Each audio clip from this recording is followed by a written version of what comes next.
Assalamualaikum warahmatullahi wabarakatuh. Kami dari kelompok 7 ingin mempresentasikan makalah kelompok kami. Sebelum kami presentasikan makalah kelompok kami, saya ingin memperkenalkan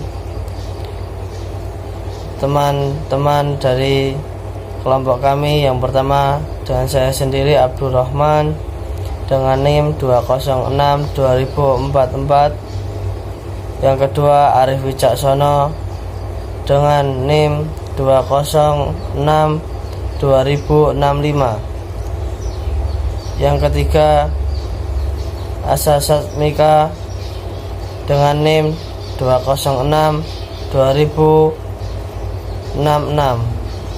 Selanjutnya, judul yang akan kami presentasikan adalah alasan dan batasan sistem tingkat. Dalam pendidikan, alasan diterapkan sistem tingkat ini selain asumsi kesamaan adalah efisien pendidikan di sekolah. Jika peserta didik berada dalam keadaan sama dan dapat dilayani secara bersama-sama, tidak efisien dari segi tenaga dan biayanya jika dilayani secara individual. Oleh karena itu, layanan secara sama menggunakan sistem tingkat tersebut dianggap lebih efisien dan lebih baik.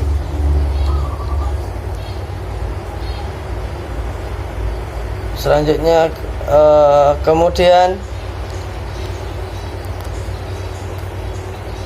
kenaikan kelas diartikan sebagai penghargaan kepada para peserta didik karena telah memenuhi standar sekolah dan berusaha mencapai kriteria prestasi akademik.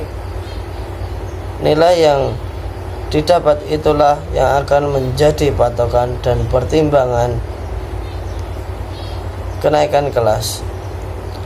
Jika prestasi belajar peserta didik kurang, maka akan dilakukan perbaikan pembelajaran lagi.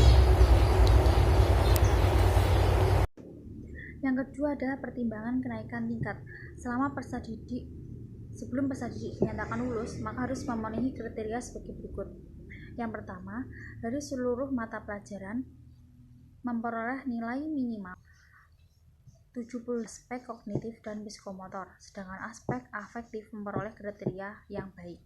Yang kedua, menyelesaikan program pembelajaran yang ditetapkan satuan pendidikan.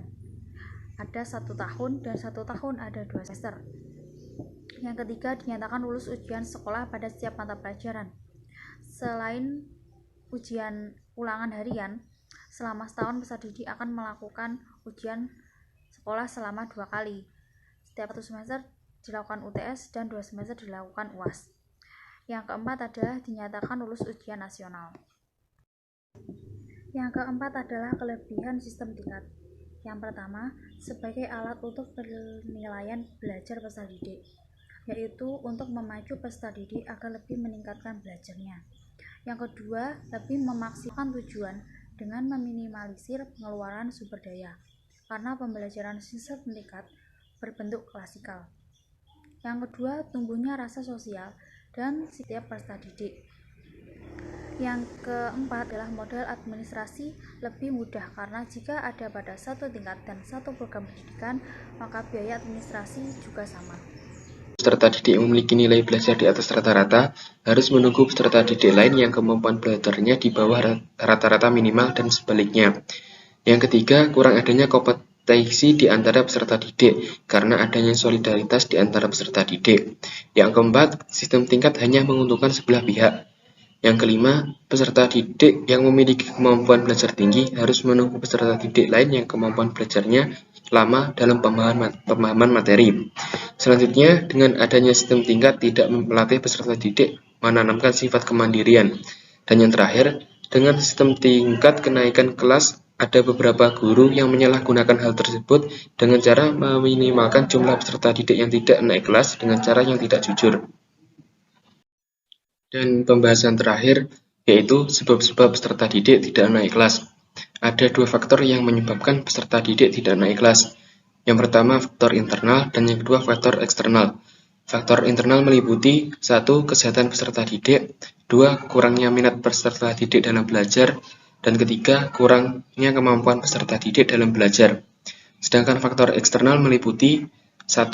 Kurang adanya perhatian dari keluarga, 2. Metode belajar tidak menarik, 3. Sarana dan prasarana tidak lengkap, 4. Mata pelajaran terlalu banyak, serta kelima, lalai dalam belajar. Cukup sekian presentasi dari kelompok kami. Apabila ada kurang lebihnya kami mohon maaf. Wa akhiran wassalamualaikum warahmatullahi wabarakatuh.